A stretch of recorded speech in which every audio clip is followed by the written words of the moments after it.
다들 MBTI 뭐예요? 갑자기? INTP. INTP? 언니는? INTP. 나 INTP만 들려. 나 INFJ. IN이 약간 IN. 인문의 인 아닐까?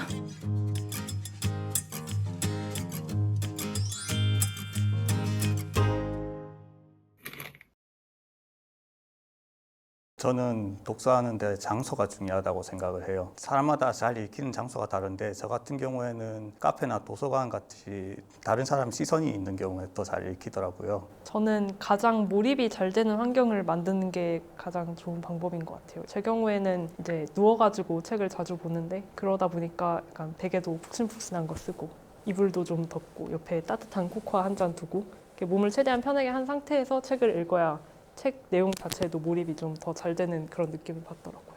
저도 자기 전에 침대에서 읽는 거 좋아하는데 근데 그러다 보면 책이 너무 재밌어서 자야 되는데 못 자고 막 처음에는 작은 불 켜고 읽었다가 나중에는 그냥 전체 불 다 켜고 읽고 그런 식으로 뭔가 몰입하게 되면 끝까지 막 읽게 되는 그 속도감이 나는 것 같아요. 이해 안 되는 문장이 어떻게든 나오게 되는 것 같은데 그때마다 그냥 계속해서 문장 보고 다시 보고 계속해서 나름의 이해가 될 때까지 계속 잡고 있는 것 같습니다. 빌려놓고 잘 안 읽는 경우가 있으니까 두 권을 빌려가지고 한 권을 읽고 그 다음 걸 읽는 거예요. 그러면 이제 그 다음 걸 읽기 위해서 그 앞에 책을 빨리 읽어야 되니까 그리고 다음 또 한 권 새로 빌리고 두 권을 계속 유지하는 거죠. 강의나 아니면 TV에서 책을 추천을 많이 해주잖아요. 아니면은 친구들이랑 얘기하다가 책 추천하기도 하고 그러면은 그거를 메모를 하거나 기억해뒀다가 나중에 책 읽어야지 하는 마음이 들었을 때 그 리스트에서 하나씩 뽑아서 읽는 식으로 고르는 것 같아요. 저는 책을 랜덤하게 읽는 걸 좋아하는데요. 그래서 도서관에 있는 서가 같은 데 보면은 사람들이 반납하고 간 책들이 있어요. 그 책들 고르면은 일단 누가 한번 고른 적이 있는 책이니까 실패율이 굉장히 떨어지고 좋은 방법입니다. 저는 약간 연관성을 찾는 방법으로 책을 고르려고 하는데 예를 들어서 이제 작가를 통해서 책을 고른다든가 하는 방식 같은 경우에는 어떤 한 가지 책을 시작해가지고 읽게 되면 그 작가의 다른 작품들이 궁금해지니까 같은 작가가 쓴 책들을 이제 모두 읽어봐야겠다 하는 식으로 책을 고르기도 하고 책 안에서의 연관성도 찾아가지고 뻗어나가는 식으로 독서를 하게 되더라고요. 연관성을 찾아가지고 책을 읽어나가는 과정에서 뭘 기준으로 연관성을 이렇게 늘려나가야 되냐 약간 헷갈릴 수도 있는데 그런 과정에서 뭐 작가나 시대나 국가 이런 식으로 명확한 기준을 자기가 못 정하겠다 하면 라이크 스노에서 알아서 어느 정도는 연관성이 있는 걸 추천을 해주니까 그걸 통해서 어느 정도 연관성을 확보하는 것도 좋은 방법이라는 생각이 드네요. 저도 소설을 읽을 때는 배경을 상상하거나 그 상황을 머릿속에 그려보면서 몰입하면서 읽는 편인데 사실 잘 읽히는 책은 그냥 읽는 편이고 잘 안 읽히는 책을 읽을 때는 줄 쳐가면서 옆에 모르는 내용 정리도 하고 그러면서 책의 구조를 파악하면서 읽으려고 노력하는 것 같아요. 그러면은 무슨 말인지 몰라서 몰입이 안 되는 것도 구조를 알게 되면 아, 이런 얘기를 하는구나 하고 어느 정도 파악이 되면서 또 집중이 되는 면이 있어서 읽기 어려운 책이나 정보를 전달하는 글은 줄을 치면서 읽는 것 같아요. 이 책이 제가 생각이 되게 너무 많이 해서 우울감에 많이 빠져있을 때 읽었던 책인데 제목도 나는 왜 생각이 많을까 이렇게 되어 있고 생각을 줄이는 방법에 대해서 알려주는 책이어서 목차에서 다양한 방법들을 소개하고 있는데 그중에서 저한테 좀 효과가 있겠다 싶은 것들에 별표랑 밑줄을 쳐놨어요. 그리고 몇 가지는 이렇게 표시도 해놨고 핑크색은 생각을 줄이는데 저한테 효과적이었던 방법이고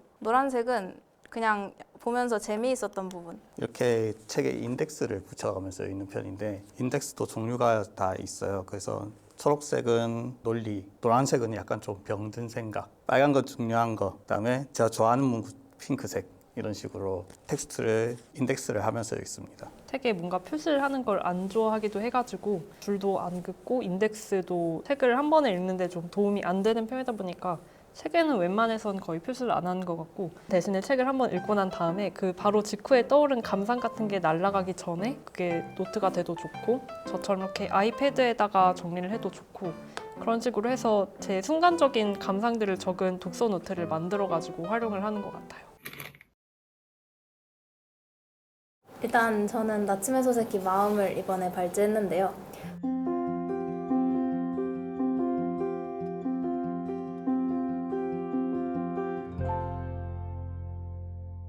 지금까지 제가 시대를 굉장히 많이 얘기를 했지만 사실 작품의 가장 큰 매력은 되게 섬세한 감정 묘사라고 생각하거든요. 그래서 보면은 집필된 지 100년이 지났는데도 여기에 나온 고뇌나 그런 고민들이 사실 요즘 사람들이 겪는 것과 비슷한 것 같아요. 그 양상이. 그래서 다들 한 번쯤 겪게 되는 일이고 그래서 공감하게 되고 어쩌면 이래서 오랫동안 읽힌 걸 수도 있겠고요. 선생님이 나한테 유서를 남긴 이유는 자기 삶에서 교훈을 얻으라는 의도였잖아요. 그러면은 만약 우리가 겪는 사건이 과거와 이렇게 유사하다면 시대는 다르더라도 우리도 그의 지극히 개인적인 삶에서 무언가를 얻어갈 수 있지 않을까?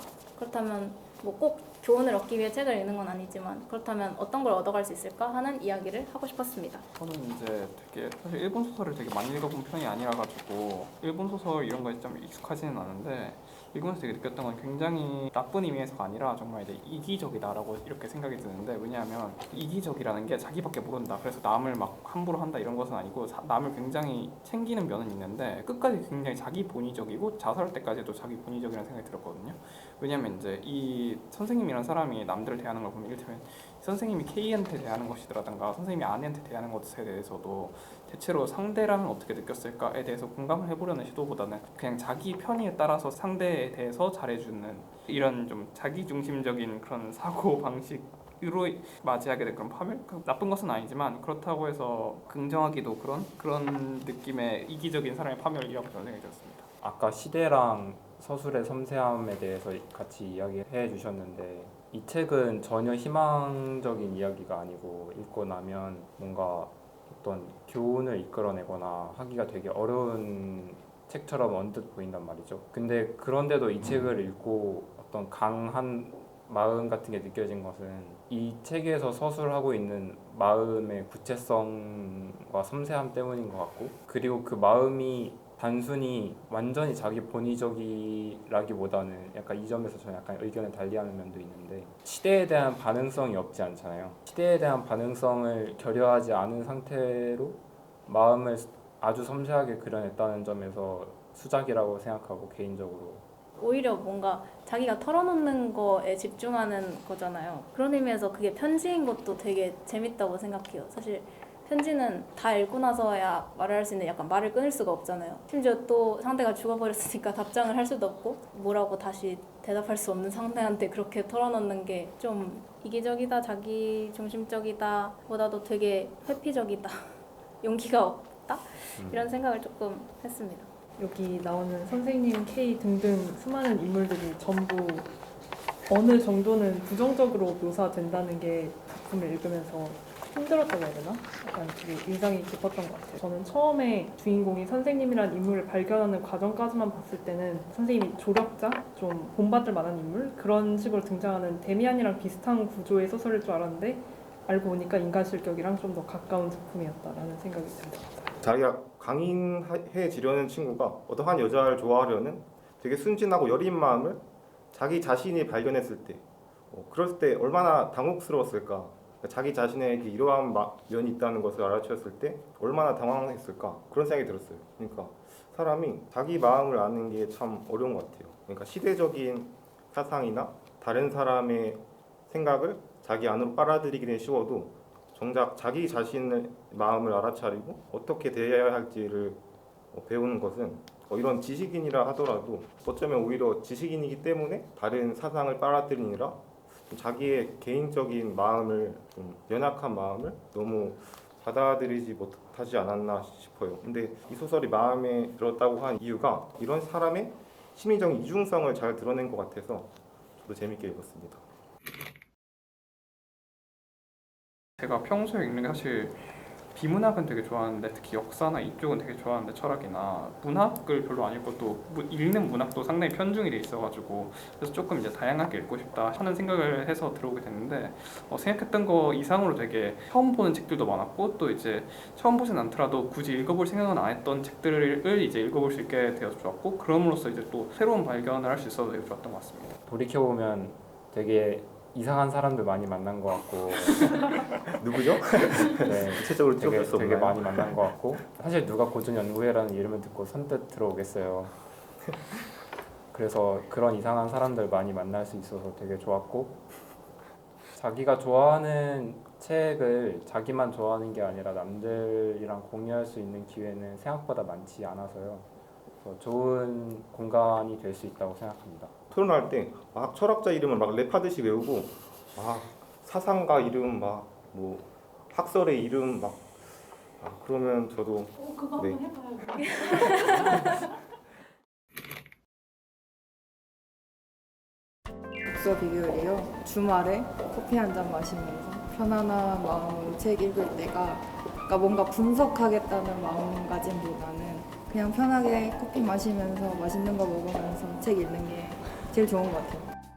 그냥 학교 오는 날이면 거의 맨날 있는 것 같아요. 그냥 이제 저기 올라가서 보면서 그냥 재밌어 보이는 거 읽는 것 같아요. 책을 읽으면 남의 생각을 자기 템포로 받아들일 수 있어서 좋은 것 같아요. 저는 딱히 뭐 거창한 이유가 있는 건 아니고 그냥 책을 읽는 게 재밌게 느껴지면 그것 때문에라도 읽을 가치는 충분하다고 생각을 해요.